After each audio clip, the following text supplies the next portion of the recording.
What's going on, everybody? It's your boy C4 bringing you another projected Madden 16 ratings video. Today we're looking at the Kansas City Chiefs. As always, the rules are stay the same. 30 likes, new video up soonish. 50 likes, new video up immediately. So if you want to get to your team or you just want to see all the rest of the ratings, smash those fucking like buttons. As always, make sure you subscribe to Beast Mode TV. We want 10,000 subscribers by the release of the official Madden 16. So please help us get that. We'll do some rewards and stuff, some giveaways and stuff. We'll reach that goal. So yeah, as always, guys, help us out with the channel here, Beast Mode TV. So jumping right in at the top 5 players for the Kansas City Chiefs. Obviously, Justin Houston, freak player. Bunch of fucking sacks last year, 98. Jamaal Charles, 95. Anthony Sherman, probably the best fullback in the NFL after last season, 95. Jerry Maclin, coming from my Philadelphia Eagles, took the money and ran, 90 overall. Dontari Poe, 90 overall. And I'm still staying true. Eric Berry, 89. Hopefully he can make a full recovery because when he does play, just phenomenal safety. Just as long as you keep that fucking horse away from me, man. I ain't fucking with no horses, man. Anyways, jump right into the quarterback rating. We gave Alex Smith an 84. The perennial game manager in the NFL. We gave him, after 3,200 yards, 18 touchdowns, 6 interceptions.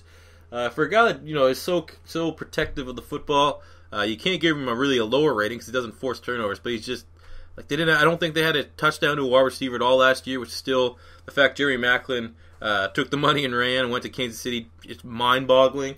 But Alex Smith is solid player, so we'll give him an 84. Running back, you got Jamaal Charles. Well, first we'll start with Niall Davis. Niall Davis in his starts last year was phenomenal. Finished the year with 460 yards, 6 touchdowns.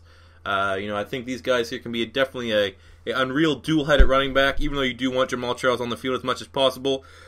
In the event he does go down, you should be somewhat reassured because Niall Davis is probably one of the top backups in the NFL. So give it an 81 there. Obviously get that boy run, DAT. Solid player, 74. But then the man, the myth, the legend, Jamaal Charles. Limited action last year. Had some, missed a couple games with the injury. Still finished with 1,000 yards, 9 touchdowns, 300 receiving yards, 5 touchdowns.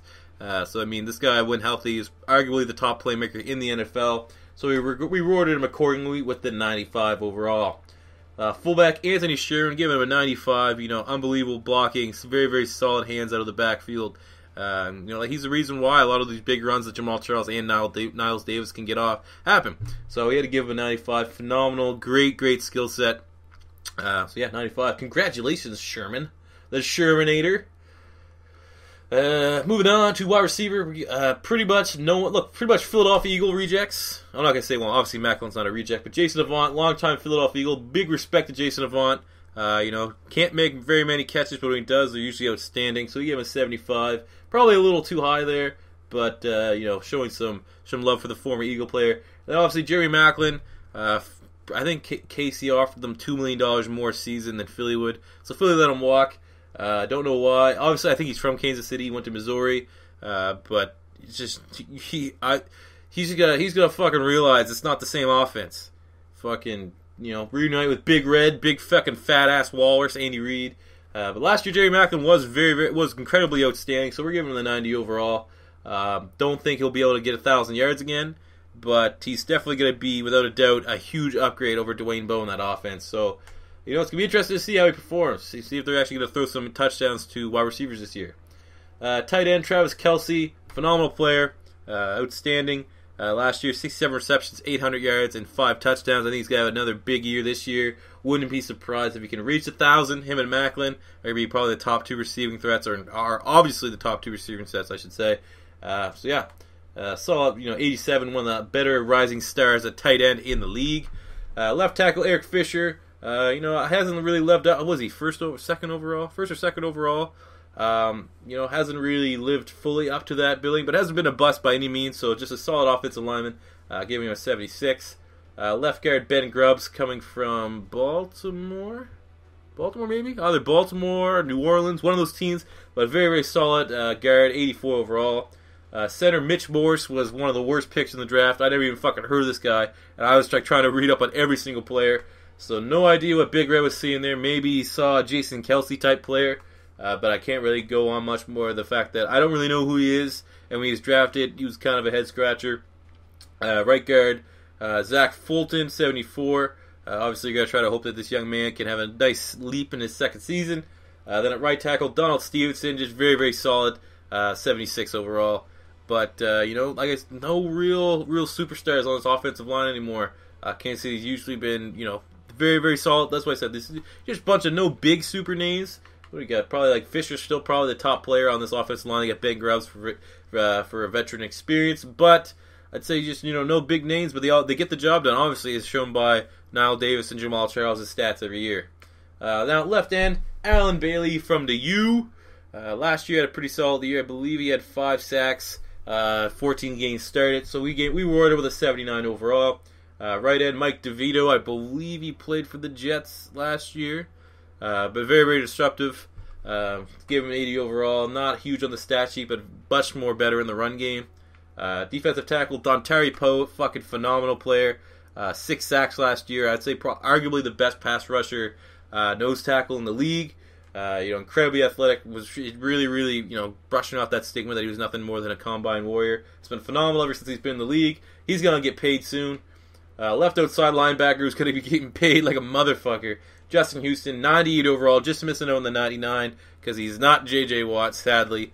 But 22 sacks last year, every year getting closer and closer to trying to break that sack record.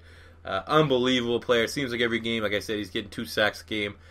So phenomenal player. Can't stress that enough how good he is.